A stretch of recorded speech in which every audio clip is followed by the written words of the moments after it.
But this year, Mark Zuckerberg and his wife donated at least $350 million to the nonprofit.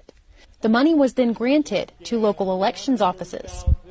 According to Ballotpedia, the most money was given to key swing areas, $3.5 million to Wayne County in Michigan, $6 million to Fulton County in Georgia, and $10 million to Philadelphia, Pennsylvania. And that's just a fraction of it. They did get out the vote efforts. They did media to get out the vote. They hired poll workers and poll judges.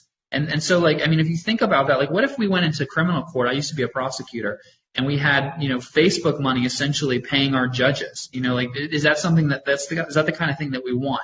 Actually, a written contract between the city of, I want to say the city of Philadelphia and CCTL, and it actually talks about requirements that need to be met, and if they're not met, then they're not given the grant.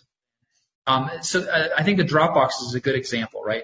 In Detroit, you can hardly walk through Detroit without tripping over a drop box every couple of blocks. But if you go into a rural area or an area that Trump won, or generally a Republican area, you'd have to go miles to get to a drop box. And so they wanted to make it easy for Democrats to vote and they didn't do anything to help Republicans vote. And our whole thing is that if government wants to make it easier to vote, we say do that. The only key here is it needs to be equal. What CCTL did is they went to Philadelphia and they said, hey, we're going to give you this money, but you have to use it in certain ways to help get out the vote in Philadelphia. And that's a problem.